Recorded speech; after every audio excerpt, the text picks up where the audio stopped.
Hi everyone, it's Nicole and I have another layout and it's using the Neverland March kit and I have the Tink add-on.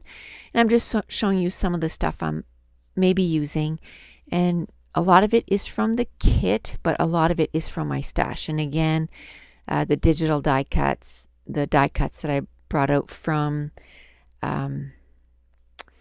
my stash from Amy Tangerine, and I want to use the mask that came in our kit this month. And what I want to do is use some gesso and just lap it on, like just put a whole bunch of gesso I just want some texture on my page. So I'm going to put some all over, and I'm being really careful to stay within the template. And I'm doing that first step because it does take quite a bit of time to dry, and even at one point I just end up turning off the camera to give it some time to dry because it does take quite a bit of time. And then I'm going to do some at the bottom right also. And then what I'm going to do is, because this does take a long time to dry, I'm going to just take out another vanilla cardstock and I'm going to use it as the background so that I can build my background until this one is dried up. So I made a little bit of mess there on the side.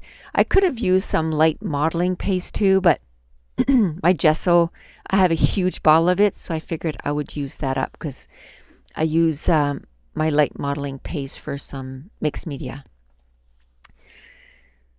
So I'm just going to clean off my template right away, because if you let that stuff dry on your templates, it's really hard to get off. It just cakes on, and so I figured I would clean it up while it was still kind of wet. So it does take a few minutes to do that up.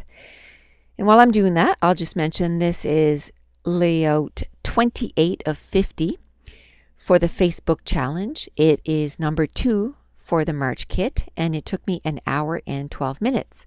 And at that point, when you saw the camera, when I turned around to grab my vanilla cardstock, I kicked the camera and it went flying backwards. It's just a good thing, I guess, that I have fast reflex, because I caught it and brought it back. I forgot to cut that out, but where it is on fast forward, it didn't last very long. So the papers I'm using is the Sunsetter. That was left over from the previous page, and as I was showing you the material, the way the picture landed on that piece, it fit perfectly, because I was just going to cut off a little piece to use for journaling, but the photo fit right in there. Like, I didn't cut it down to that size. That's the size it was. The blue polka dot paper is from Pebbles, and the chevron paper is from Echo Park, All About a Boy. So I just decided at this very minute that I was going to cut that paper into strips. I'm going to put a couple at the top and the bottom of the cluster of the picture. And at first I think I'm going to put the arrow right there, but I don't like it over top, so I'm going to put it on the bottom. When I was choosing the papers, I firmly believe that the biggest part that I was going to use on that page was going to be that chevron paper, because I love that chevron paper. But once I started working with it, that's not what happened. Again, I don't plan out my pages. I just kind of sit and I start scrapbooking. So once I did those strips, then automatically I'm like, okay, well now I'm just going to take that orange paper, which was, I didn't take it out at the beginning. It was in my stash. It was still, I had it out for another layout, and I don't know who made that paper. Let me just see here. Or is that the reverse side of the Echo Park? Yes, it is. It's the reverse side of that chevron paper, All About a Boy.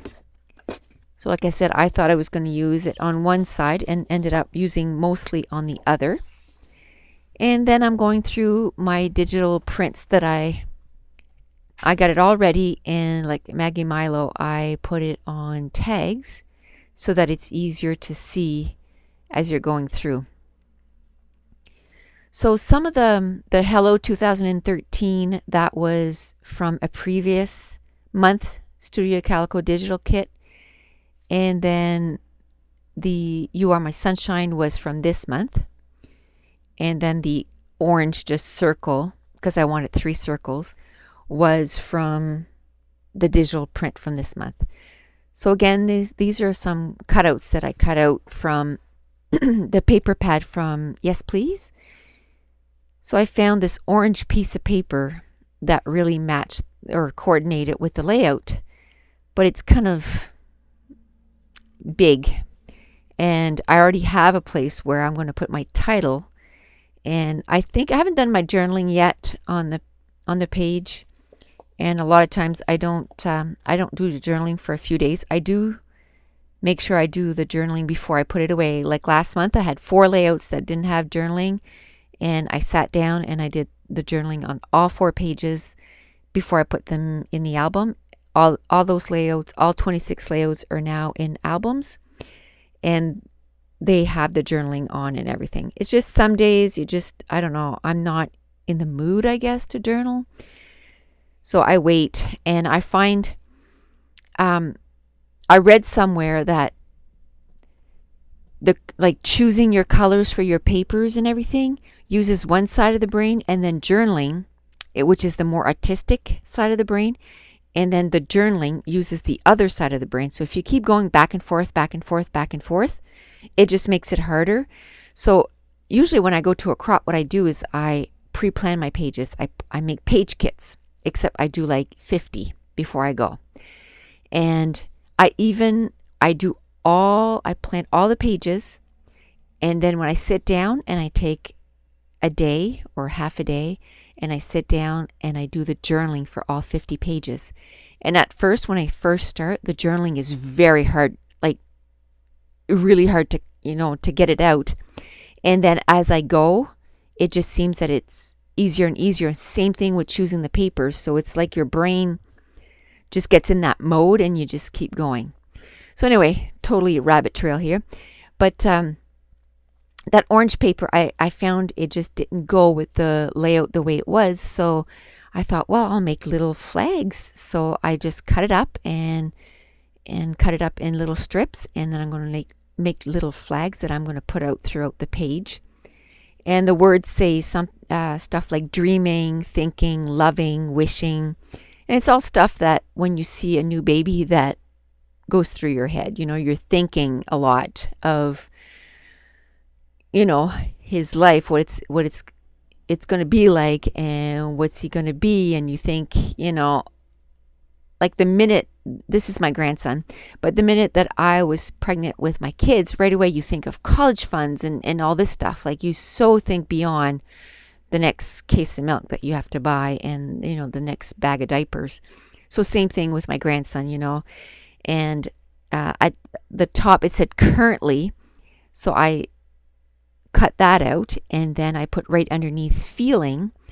And then from Freckle Fawn, there's that little wood veneer that says love, so currently feeling love. And then that little circle says you are my sunshine, and around the sunshine I'm going to put a little heart, a little boy, little potty boy, and then a little bird. Those little tweets, I just love them. So now I took out those little clips that came in the kit, and they're from Pebbles, and they're so cute.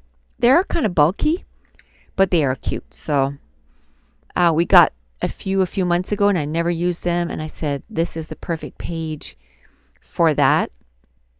I'm going to take it out. So this, where you saw the little flicker, this is where I walked away because I was ready to start gluing everything down. So I had to wait for my gesso to dry up so I could work with it. And I don't want to leave it white. I want to make it so it looks like there's texture. So I'm looking for some ink. So I decide on the navy and the orange soda. And I kind of make a mess at the top. I kind of use a sponge that I use for the blue and use it on the orange. So it totally makes a mess. So then I decide to just go with the orange. And at this point, there was something I couldn't find, so that's why I just stopped the camera, and because when I start looking for something, and if I can't find it, I gotta keep looking until I find it. I'm like a dog with a bone. Like I can't leave it alone and say, oh well, it'll turn up. I got to find it. I got to look for it until I find it. So I'm going to, at this point, I'm going to glue everything down, and you can kind of tell there at the top left corner, there's kind of, it's kind of a mess. It's kind of blue and orange, but I usually live with my mess. Like, because scrapbooking is not supposed to be perfect. Like, it, to me, there's going to be, and it just adds texture. It just adds interest. Like, I don't look at it as mistake. I look at it more like, you know, learning experience, and it just looks like you meant to do it at one point. But I didn't want it at the top. So what I do is I end up ripping everything off and then just put it so it's at least at the bottom of the page. And now I'm going to glue everything down. And again, I cut just pieces because I didn't want to waste. There's at least 5 inches in behind there, in behind the photo. And I really love the papers in this month's kit. I can tell I'm going to have a lot of fun. I did, on my birthday, which was May 23rd, I did 2 layouts, and today's May 24th, and I figure I'm going to do 2 layouts again today. But they're not going to be uploaded all at the same time because I'm going back to work tomorrow, and it's perfect when I have a few layouts ahead like this because I can keep posting when I'm working. So I love that.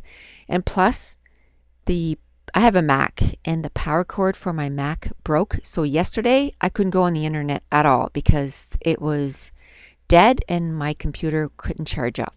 And so I was a little annoyed by that. But today I went to the Apple store, and they were really helpful, and I called Apple directly, and he was super sweet, and they got me a new cord. So I'm all set up because I was a little worried because on our night shifts, we're after 11 o'clock, we're allowed to have our computers so that we can at least watch something. Like, I tape shows, or I work on, you know, my process videos or processing my videos to keep us awake because it's really hard to stay up all night. So I was a little worried that I wasn't going to have that for my night shifts. So at this point, I know I want to put the clips and kind of put twine in between. But at first, I think I'm going to put it at the bottom, and I'm going to move that in a few minutes because there's just too much going on there at the bottom. It is quite a busy layout. Again, I thought that this page was going to be more blue than orange, and it ended up being more orange. So I never know until... that's why I take out what I think I'm going to use, and then I usually end up going into my stash and grabbing a little bit more. Just because once I start scrapbooking, I never know how things are going to go. And once I start going with something, I just kind of go with it. So I'm going to glue down You're My Sunshine, and then the Currently Feeling, and the Love. And the Love, I'm going to use my, what's it called? Quick Dry Adhesive. And I'm almost at the end of the bottle, and it must have gone airlocked in there because all of a sudden, did you see that big drop of glue that just fell? The glue was just pouring out. Like, it wasn't, I've never had that happen. Like, I've been using this glue for probably 2 or 3 years, and it's never done that. Anyway, it was just overflowing, so I'm probably going to be off screen there for a minute because it was dropping everywhere. Like, I ended up some on my desk, on my computer. So all I ended up doing, if this happens to you, I just unscrewed the cap and just let the air in, and then it stopped. So it was just airlocked, and the glue was just flowing out. So I took out my Scotch 3M tape, and I love it. I'm so glad I bought it. I can cut it at whatever size I want. And again, I bought it at Custom Crops, and it is from 3M Scotch. And if you go under Adhesive at Custom Crops, you can't find it. So if you type in the search, I don't know why, but it's not there. I think it must be an error. But just type in 3M Scotch tape, and it'll come up. And it's a huge, massive roll. And it's usually about $46 or $47, but they often will have it for $33. So that's the price that I got it for. So now I'm going to glue the rest of the embellishments. And again, I'm using my quick dry adhesive, and it is my favorite glue. I mean, I love my ATG gun, but I do love my quick dry adhesive. It's just so much quicker. Like, you just pick up an embellishment, squirt it on, and glue it down. So I'm going to use some glue dots, and I've had this little roller thing forever, and it's called Mini Dot and Go, and I'm just waiting for it to run out because I've had it forever. And I made sure I went to Michael's the other day. I know I'm not supposed to be shopping, but I needed what do you call them? Albums. Because I did complete 26 pages last month, so I needed a new album to put them in. So I got a new album to put them in, and then I quickly looked to see if they had any more, because they're really good at not carrying stuff anymore, so I want to make sure that they still had those dot and glue. Although I do have some mini dots in a box, so I'll make sure to use that up before I buy some more. So this is kind of a really cute picture of my grandson. I bought this outfit for him. Oh my goodness. She found out on September 17th that it was a boy. And I think I went 2 days later and I bought this little Tigger outfit for when we brought him home. And I bought it, it was 3 months. Or was it newborn? Newborn or 3 months. Anyway, when we went and put it on him, excuse me, the outfit fit him perfectly, but the hat was massive. So I just started to laugh when I put the hat on him, and I said, "Oh my gosh, he looks like Dopey." It's Dopey from Snow White. And we all started laughing because he really did. You know how Dopey's hat is massive on his head, and it was just so cute. So I knew I had to do a page that, said that. And on the side there, under the flags, I'm going to journal and, explained the story. It wasn't in a mean way. It was so cute. The hat was just so massive on him. So we ended up putting a different hat on him. But, I mean, look, I don't know if you can see in the picture, but that's my fingers that I'm holding back. And he looks like just a little peanut. Like, he was just so little. And he wasn't that little. He was 7 pounds, 7 ounces when he was born. And they always lose weight when you take, the first few days. So he was 7 pounds when we took him home. And 3 months later, and he's like 16 or 17 pounds now. So he's quite the big guy. And I haven't seen him in a month. It's been a month today. And oh my goodness, I miss him like crazy. She's coming again in about 2 weeks, 2.5 weeks. And I'm going to be counting the days. I miss him like crazy. I can't wait to snuggle him. Oh, I see that the recording has kind of frozen up, so I hope it didn't stop recording. I haven't had issues with that for the last, I'd say, 20 recordings, and the last one, it did it to me again. So I hope it didn't, but it did. If it did, I'm warning you right away. I'm just going to go where it stopped recording, and I'm just going to go from there, because it's really hard to do it a second time because you forget what you've said. So especially right now, I'm at the end of the layout. I went through my things and got 3 of my Glimmer Glaze, and I put it on my layout, or maybe it was 2. An orange, 2, I think it was orange and blue. So that's it. The page is done. So thanks for watching. Bye.